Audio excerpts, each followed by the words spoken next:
Glen Schofield, welcome to the Game Informer Show, sir. Thank you for having me, man. You've been on this in the past. Normally you're like answering a ton of questions about advanced warfare. I think you're on again for World War II and stuff, but it's nice to have you free from the Activision cloud. This is just pure Glen at this point. Yes, it is. Yes, it is. How does it feel? How does it feel to be out of the machine? Well, it feels pretty good. I was able to take some time off, which is what I'm doing now. Maybe it's only been a month and a half or so, but it's already felt really good. And I had a really good run while I was there. So we made 3 Call of Duty games over the course of 9 years and built a studio, and so I feel pretty content in leaving them in a good place. So when you leave this, I mean, are you sitting back in bed or in the shower just thinking still about Call of Duty? Is it just completely from your mind? Are you still obsessed with it? Or how often do you think about Call of Duty at this point? That's a really good question because I don't think about it that often. I guess it's brought up to me an awful lot. And so I'll think about that and always, I seem to be brought up a few times a week by people talking about Call of Duty. It happened today in an email, so I guess I do think about it more than I was even thinking I thought about it. Is it nice when you're going on these long vacations after leaving Activision? Do you think in your mind, like, I just can't think about video games, I can't think about Call of Duty, I can't think about what the community wants, just for a week, let me just enjoy this vacation? Yeah, that's funny. I took a little time off, and I went down for a vacation just on my own. It was like a spa, trying to just relax from everything. And I came back with 15 ideas for video games. So I guess I can't. It's hard to turn off. I'm always trying to think of something. A mechanic or something. When I'm playing a video game, then I'll be thinking about that, and so it's always video games are on my mind. Yeah. Okay. So you get these 15 ideas in a notebook, a Google Doc, or something, and then what's the next step? Are you committed to making these things? Like, where do you go from there? Well, they go in my list of other games I haven't made, but I end up going back through these lists from time to time and using parts of stories or using different mechanics that I come up with, or sometimes it's just a partial idea. But none of this ever goes wasted. Yeah. Okay. I mean, are you taking a lot of meetings at this point? Are you just hungry to get back in the game industry, or what is your life like these days? Yes, I've been doing quite a few meetings. I'm actually flying out for a couple of days tomorrow, and then GDC I'll be pretty darn busy. Yeah, I'd imagine. So looking forward to GDC. It's not a case of like you're committed to staying small. You want to start an indie studio or anything like that. Like you'd be happy going back to the AAA space. Yes, I would. Really? So it's not either one.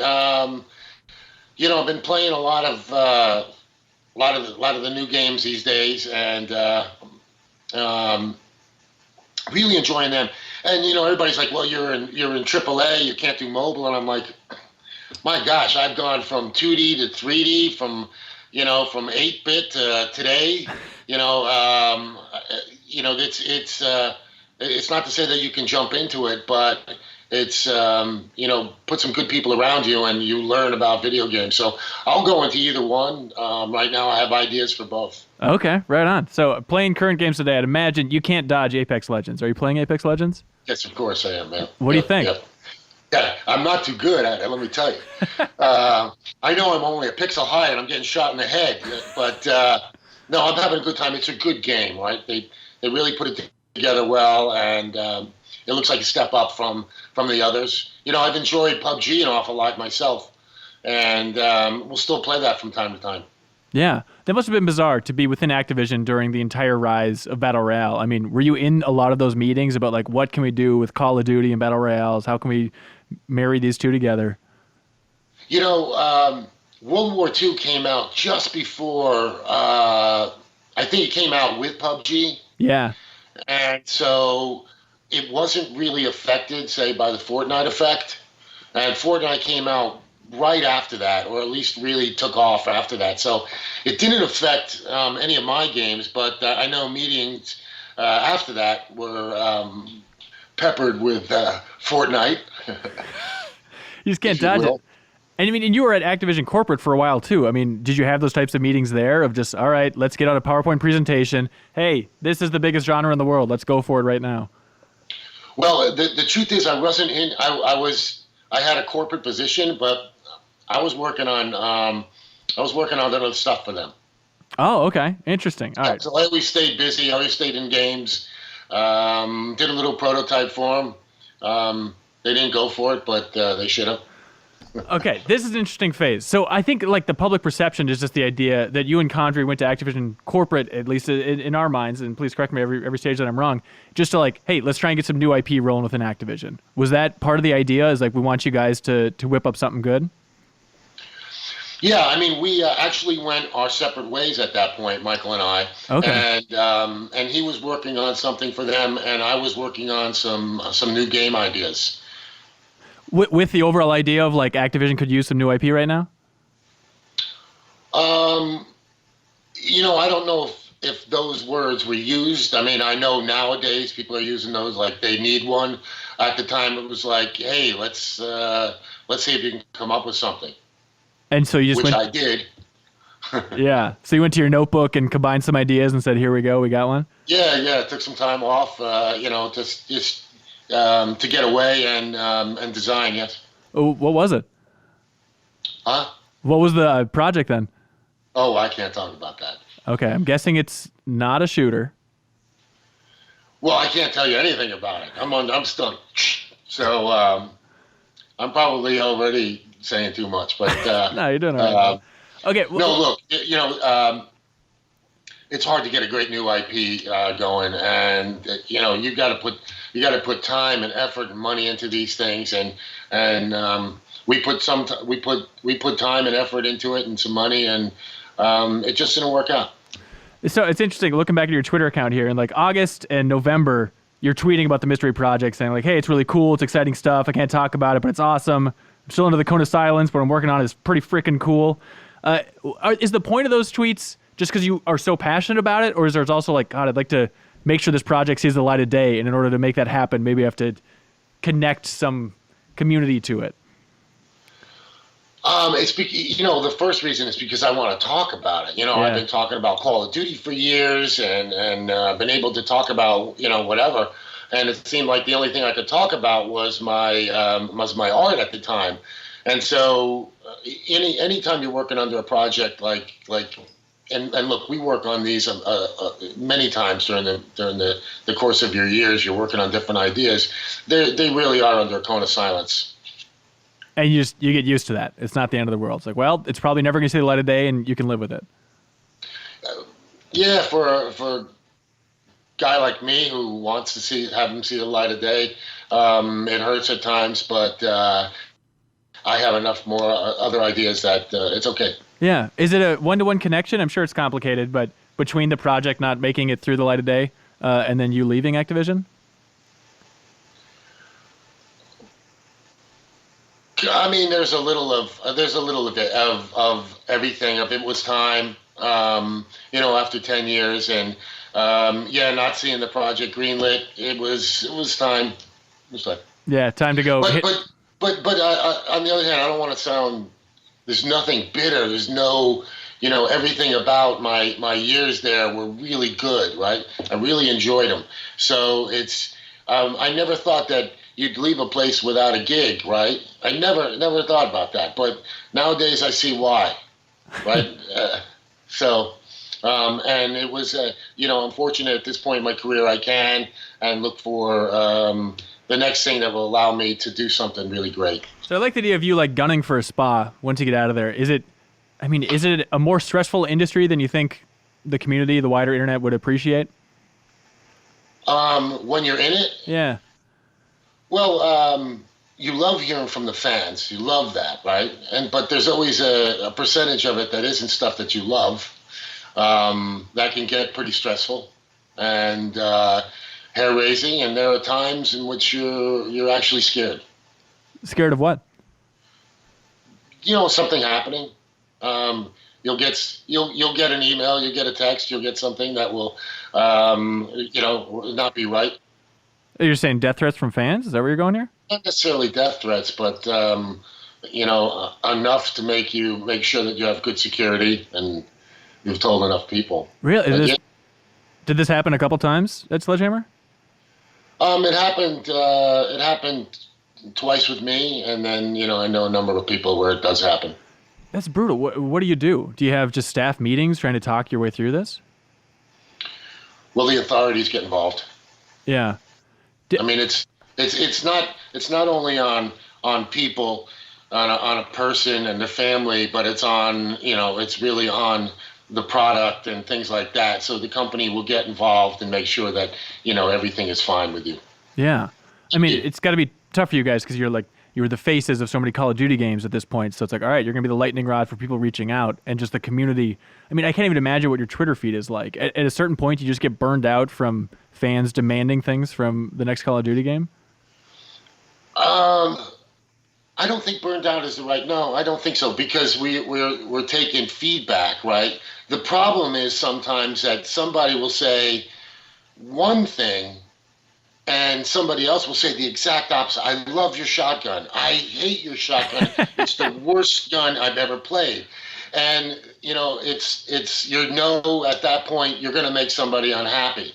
And that happens all the time. You're like running into stuff, right? And so that's probably the hardest part, is trying to reconcile how do you make as many people as you can happy. At the same time, you don't want to ruin your vision of your game and what you created. Yeah. What advice did you give Aaron, who's running Sledgehammer at this point, as you were leaving? Did you sit him down for a good father-son chat? No, I don't think we really had that. Aaron is he kind of grew up with us over those years, and he was involved in all the meetings. He was our right-hand person. So Aaron can handle his own. Yeah, that's nice. That's how he was put there. I'm really curious, like, what else don't we know about what it's like to run a studio? What are those boring parts or the rough parts of the job? What's more difficult overall outside of, some community pressure? It's funny, as the team gets bigger, you start to not know their names. Oh, interesting. And at about 75 people, you can really know everyone's names. At 150, you can't. And when we got up to 350, I was starting to get messages from people who left that I didn't even know had started, because you're at such a big size that you try and keep a family atmosphere, and it's really hard to at something like that. And so it's harder to please people when you got that many people. And then the problems that come up, just personal problems you would never imagine with a smaller team. But it's interesting to go through all of that, and have some of the downfalls, but so much good stuff running a studio. What do you think was like the most exciting day for you? What was the happiest day that you had at Sledgehammer? Oh, wow. That is a really good question. I mean, it was a really happy day when we won Action Game of the Year on Modern Warfare 3, because for many of us, that was 2 in a row. That was Dead Space, and then it validated our first game for Sledgehammer. So I remember that being a very happy time. But we've had movie stars, we've had all kinds of people that would stop by. The sports people come by all the time. So it's fun having them. We had, Klay Thompson and a bunch of the Warriors over. And so Clay Matthews was great. I did a little bit with him on ESPN, and he was fantastic. He was just funny, really good to work with. He's as funny as he is on his commercials. He was wonderful. Nice. So in the build up to Modern Warfare 3's release, like, was there a lot of tension in the studio of like, can this new studio pull this off? And you co-developed that with Raven, right? No, we co-developed that with what was left of Infinity Ward. Oh, okay. That's right. And they still had a great team there. A really good team of people, and they had lost a lot of their managers and things like that. So there was we did a little bit more of the managing until Activision was able to get some more people to step in and help out.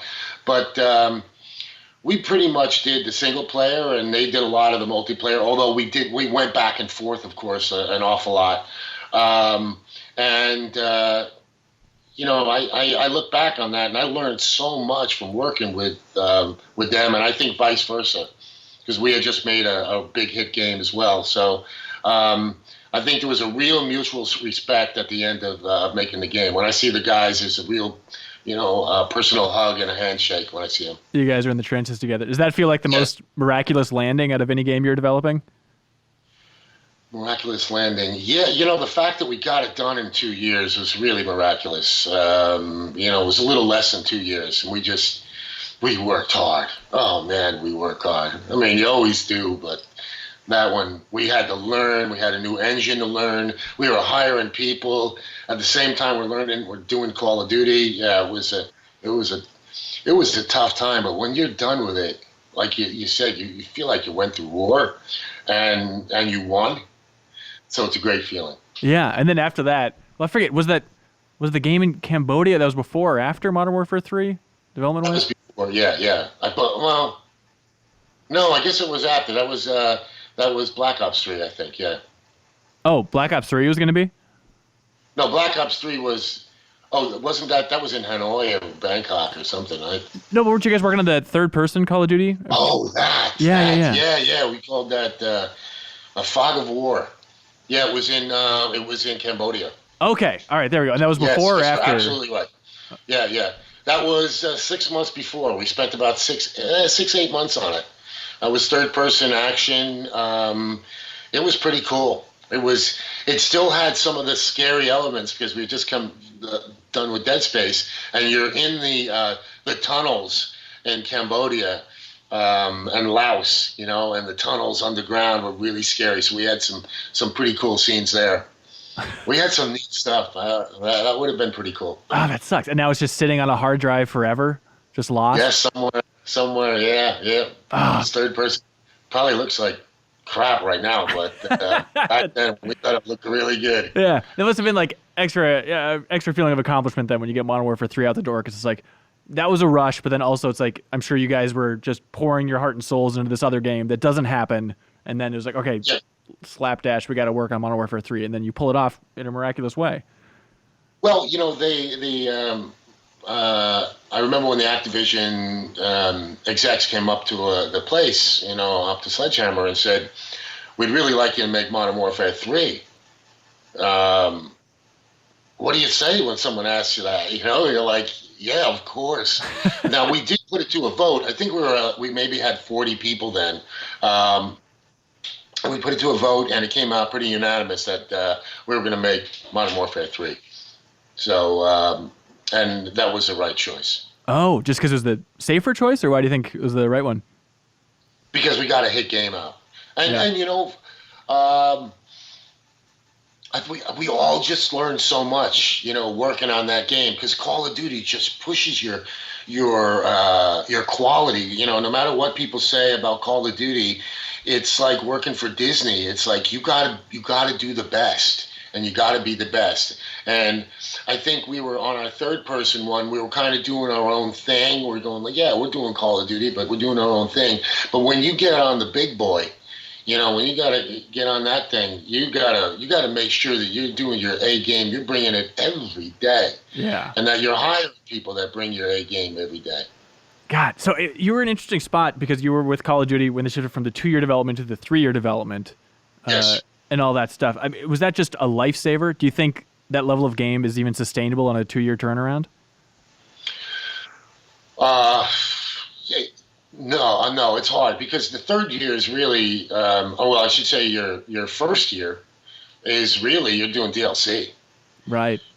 You're spending all that time doing DLC. You've got a small team that's gone off, and they're starting to do, some brainstorming and concept work. It's a pretty good sized team, enough that you can get the design of the next game going. You usually have ideas already, but you got to get it going. But you're spending a lot of time on DLC. Yeah, I mean, do you feel like AAA development is sustainable where it's at now? Do you feel like you eventually hit a decent clip with 3 years? That seems like a decent time to turn around a Call of Duty.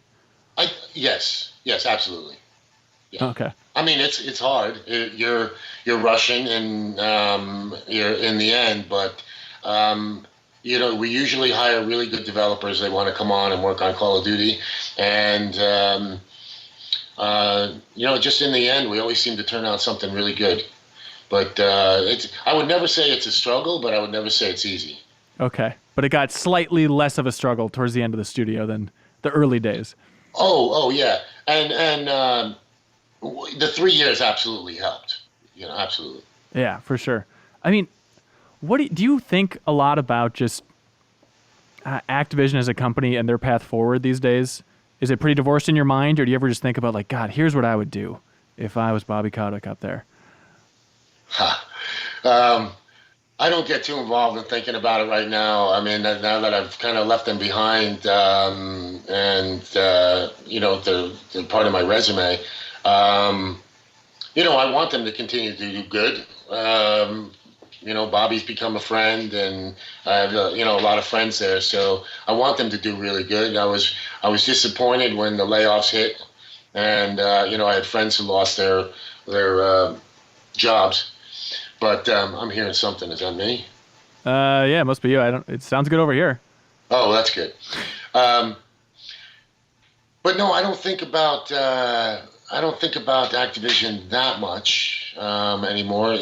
Having spent 10 years thinking about it and being in the trenches, they've got some new people there. My boss is gone. My boss's boss, that sort of thing. So it's not like I know everybody there anymore. Right. What do you think about just the weird situation that studios like Raven and Beanox and High Moon are in within Activision these days? How do you liberate those teams and get them creating new stuff? Well, they're doing such good work, and I can't talk about what they're working on, but they are really talented teams that I just can't say too much.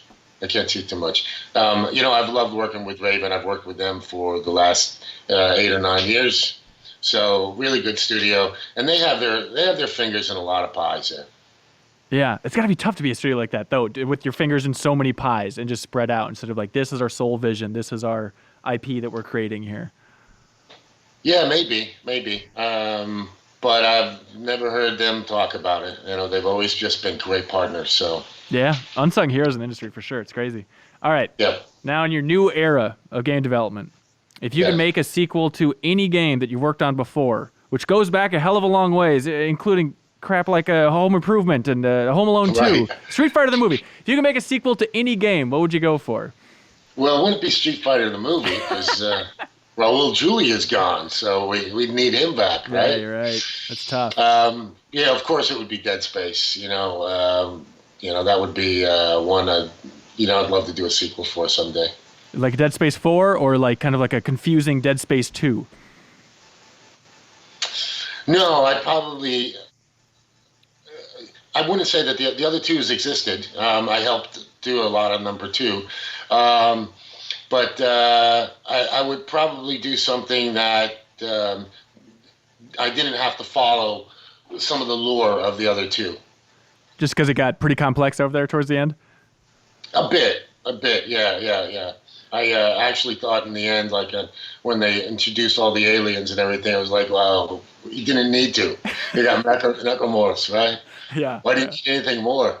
But it did beg the question, who started who came up with the marker, so I understand all that. Yeah. And I'm still very good friends with Steve Papoutsis, who ran the last couple, so. That's right. As a matter of fact, we talk almost every day. Do you think a game like Dead Space 4 could exist in the industry these days? Like, what would it take to get that out the door? You mean in terms of money? I guess so. It just seems like EA's been on a spree of canceling, games that aren't able to live on after the release. It seems like Dead Space 4 ideally would be in that mold. Yeah, unless you could come up with a multiplayer, that would work with something like that. So. Or something that engaged the people a little bit more. I mean, story modes don't have to be one player, and I think that's sort of the key these days. Is how do we make story mode for everybody to play, and everybody to understand the story if they want to. So I think Dead Space would take on a different. It wouldn't take on a different look, but it might take on a different way of playing it slightly. Okay. What do you mean? You're talking just more co-op or just working lore into the Yeah, multiplayer? I'd probably just start with co-op, and work from there. Like I guess the last one, Yeah. and then try and get some sort of. I think there are just different types of multiplayers that could exist with Call of Duty. Call of Duty with Dead Space, and still bring in a lot of fans. Yeah, I mean that's just what it Still takes. fans. Do you think there's any universe where you could pitch a new Dead Space to EA without multiplayer and have it greenlit? I don't know. I don't know. It seems. I mean, everybody seems to be saying the single player story mode is dying, and then we have some giant hits that come out Yeah. that are still story based. So I don't think they're dying. I think they have their place now, and they can still make a lot of money. They can still. You don't have to put in $300 million into some of these games. $50 million. You make 250. You make 300, $400 million. That would be enough for many players. Yeah, for sure. Did You you know. do you have a number in your mind of how much a Call of Duty costs to make? Do you ever see a chart somewhere and just your eyes fall out of your head? Oh, I know how much it makes. How much it makes? No, I'm sorry, how much it costs to make? Oh, I know how much it costs to make. Yeah. It does fall out of my head. Are we talking north of 150 million? I can't talk about that at all. Ah, come on, Glenn. Not even close to talking about that. Damn it. Let's just say it is a lot more than Dead Space was. Okay. But there's still, I mean, World War II is the best-selling game that year, right? Yes, all of them every year were the best-selling game. Yeah. That's why it's no matter what the cost is. Well, they do really well, right? But you have to make a good game. In the end, you still have to make a good game. Yeah. Did you feel, I mean, I'd imagine everybody in that studio is so motivated, but did you ever feel anybody kind of resting on the Call of Duty name laurels, or is it just an extra motivator, like we need to hit this quality bar because it is Call of Duty? Oh, I never felt anyone in the studio resting on Call of Duty. I think there were times that I would feel like people would say, "Hey, this is Call of Duty. It can't fail." Right. And I think those days were over. I think everybody knows that even Coca-Cola has to do a lot to stay at number one, and you got to work really hard, and so. I think what it did was when people came on, I know that when we brought people on board, they were excited, they were nervous, they were scared. This was a big jump for their career in many cases, probably in almost all cases, because it was once they looked around and they saw the developers that were working with them and the track record that they had, and I think that would surprise fans of Call of Duty. Is just like. This isn't what people call, they call it copy and paste. Yeah. It's anything but. It is the hardest work, to make a new game, stand up a new game. And a Call of Duty game, like I said before, is a Pixar/Disney type experience in which you just have this quality bar that's so high, and you got to get to it every time. Is it helpful to have that mold at least, though? Of like, look, we don't get to start out from a complete blank slate. We've got a Call of Duty mold. We know we're going to have to do something multiplayer, something single player. It's going to have big set pieces. How helpful is it to have that starting gate for you guys? Very helpful. Very helpful. Especially after you've gone through one. You understand what it is going through it. Because even the marketing experience isn't normal, right? You're on tours and going all over the place, which is fun, but after a while, there were times when I was gone 30 days. You're getting used, and sometimes 15, 20, 30 interviews. You know what it's like. You could just one interview after another. So there's a lot to step up to with Call of Duty. And what's crazy to me about the Call of Duty brand is I think from the outside point of view, it's like Call of Duty's Call of Duty. You're going to buy it every year and have a good time. But I'm just amazed how like the three main Call of Duty studios differentiate themselves and like even the little sub rivalry within that. Is that a real feeling of you guys really competing against each other? No, well, we want to do better than the one before, but we're always rooting for them to do good. That's the nice thing about being on the Call of Duty is that I could turn to Mark Lamia or any of them at any point and say, "Can you give me some help?" And they'll give you advice, help, whatever. The teams help each other out. No, there's no doubt about it. When they finished zombies, I remember I hadn't done my first zombies, so I went down and spent some time with the zombies team to know, okay, what is it about it that's sticky and stuff like that. So no, we help each other out. We're rooting for them, but that little rivalry that we want to do better than you is always good. Right? Competition is good in that way, but it's a very healthy rivalry. Oh, that's nice. That's really good to hear. How different is the code base at this point? I don't know how technical you get, but I mean, do you feel like programmers from one Call of Duty could easily jump over and help out with another studio's, or is that engine just customized in a unique studio way? I'd be really talking out of turn, but I can only tell you what I see and hear, and that is that each one has got a lot of things that are the same. Then there's a ton of it that's different, right? It's the code between each individual game. Now, is it easy to go back and forth? The engineers do. They go back and forth when they have to, but most of the time I think they're working on stuff. And again, do I know? I don't know. Like a physics engine and stuff like that. Stuff that they maybe have had their hand in helping create. They're all different parts of the engine that get worked on, and sometimes we'll take it from the last game. We'll go, oh man, that physics engine is fantastic. Let's take that. And so we do that. Okay, that's a bizarre handoff. I'm way too fascinated. It's a bizarre handoff that you have just this evolving, weird, amorphous engine that kind of is the same, but it differentiates in different ways. You can kind of plug certain aspects in. It's weird. Well, it has to change because at some point you have to finish your game. Like, and you don't have time to talk to the other teams, and you don't have time to change your engine or fix your engine or ask them. You're just working on your game. So for that last year or so, the engine is going to change. You've got a ton of engineers in it. It's changing every day. So by the time the next team got it, they would have a year's worth of changes that they wouldn't understand anyway. Right. So that's why they would probably grab from their last one and then take the additions from ours. Now that's just kind of what we did then, but any team could do what they really wanted, what was best for the game. Yeah, for sure. You got some art behind you, I see there, Glenn. Oh, yes, I'm always painting and drawing. Yeah, you bet. It's amazing. If you follow Glenn on Twitter, it's a constant stream just of amazing art that you're cranking out. Do you sell that? Do fans of the Call of Duty games buy your art? I've sold. I don't really have galleries I go to. I've been in a couple of galleries here and there. I'm in a show now, a small one.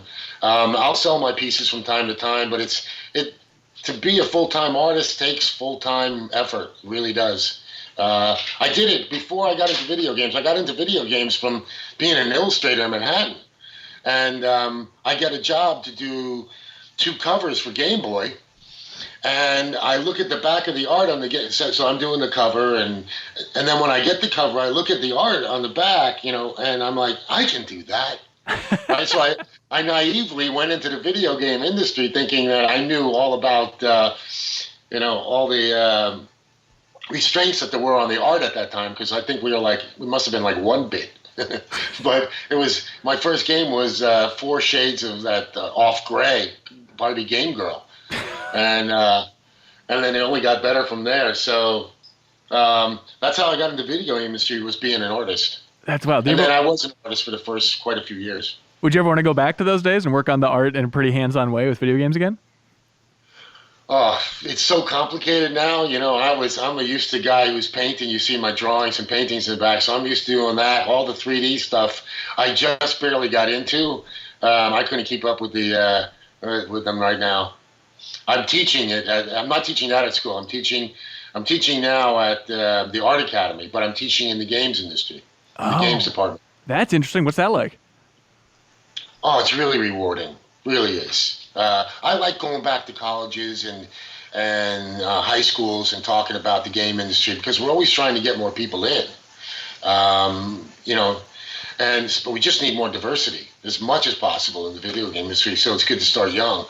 And it's really great to be, my class is in teaching them how to get ready for the game industry, and portfolios and websites, and how to write the best resume and all of that. So really trying to get ready.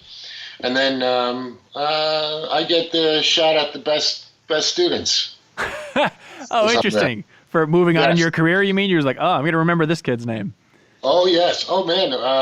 At Sledgehammer, we were the #1 hire for the Art Academy in San Francisco. Yeah, we would hire quite a few really good students coming out of there. And the game companies, they have this final show coming up in May, and all the game companies go to them. They're really, really talented people coming out of there. So I feel fortunate to be able to give back a little bit. Yeah. What's your #1 lesson? What's the thesis that you're always hammering into kids' minds? Oh, that's a good one. I tell them when they're when they go on a interview, to research the company before you go. Know who you're talking to. Know all about them. Know whatever you can. I had somebody come in once, and we were on the fence with them. We weren't sure. And they asked me to come in and interview, and I said to him, "Do you know who I am?"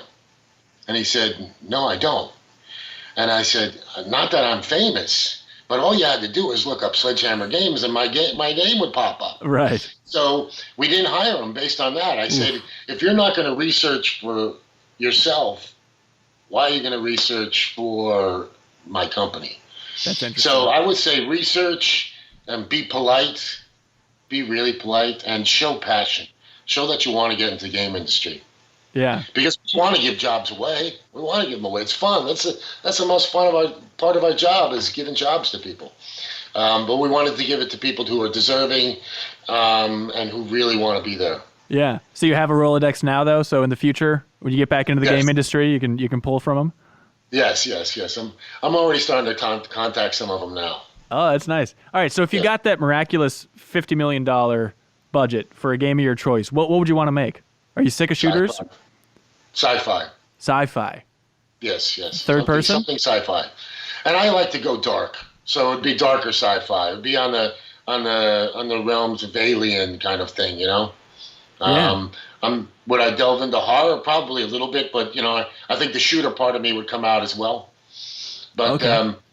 I'm more of the belief that when we meet our alien friends, they're not going to walk on 2 legs or 4 legs, that they're going to be amoeba-like, or they're going to be something that's just not that great to look at. So, I just look at the Earth and I go, look what's under the water. Imagine what's on another planet. Yeah, it's going to shatter your brain. You want that weird, just fucked up creature that you can't even fathom killing. Yes. And that's the kind of maybe that sounds hopeless for the future, but that's the kind of future I see in terms of like looking for aliens. So that's the kind of game I would like to make. I think continue to make. Yeah, with your pedigree, it seems like okay. Then you just want to make the spiritual successor to Dead Space. I mean, that's your dream project. Yeah, either that, or if I made a big, let's say I was going to make a Mass Effect type, where they've got dozens, hundreds of different alien types, right? They wouldn't look like that. Right. They would be in fish tanks and cages and we, just not like that, but it would be different and darker. Yeah. And I would love to make a darker world like that. Like the other planet is like, man, they don't understand us one bit. We're trying to be friends with them, but it's just not working, or don't go to that other planet. You should see what's there, but that's kind of what I like to do. And then you end up shooting them. That's the result here? You're going to kill them some way. Some way? Yeah. All right, that sounds good. All right, I got to ask you one more thing. Just following you on Twitter, this cryotherapy nonsense. Yes. What the hell is that? It seems like some nonsense that only rich people are into. What is this thing? No. It's either rich or sore. Not poor. It's sore. I see. Supposedly you go into it, and I'm telling you, when you come out, you got this adrenaline rush because your body freezes. You're freezing for a short time, and your body goes into protect mode. So it pumps all this blood to all your body parts supposedly, and when you're done, it goes, hey, you don't need it, and it rushes to your head. I don't know. I come out there feeling pretty darn good. Does my knee feel any better? No, not yet. Okay, so wait a minute. Like, what are the temperatures we're talking about here? 170 below. Bull. That's insane. No, I'm not kidding. For how long? For 2.5 minutes. No human being can survive that. Yeah, some of these guys go in. I'm in there with the Stanford football team. Yeah, they go in there with a shirt off. They're crazy. And this helps your knee somehow? I don't get it. It hasn't yet, but it's my head. But it helps these guys, I guess. They're in there all the time. I've done it 3 times. It scares the hell out of me. Yeah. I mean, do they have like an emergency chute so you can just get the hell out of there in a millisecond if you need to? There's no lock on the door or anything, but it's when it closes, just like the cold steam, and you're like, oh man, yeah, it ought to be illegal, but it's not. That's so weird. Bizarre, man. You've had a bizarre, successful life. I hope you write a book someday about this stuff. Me too. Yeah. Well, thank you, sir. Hey, thank you. Anything else you want to say? Anything you want to get off your chest? No, I think I got an awful lot. I appreciate it, but I really do. Right on, thanks a lot, man. No, I appreciate your time. That was just a clip from a larger show called The Game Informer Show. You can find it on iTunes, Google Play, or GameInformer.com. We take the fun opportunities and exclusive information from Game Informer magazine and boil it into a show that airs every Thursday with exclusive cover story information, developer interviews, a lot of fun stuff. So come love games with us.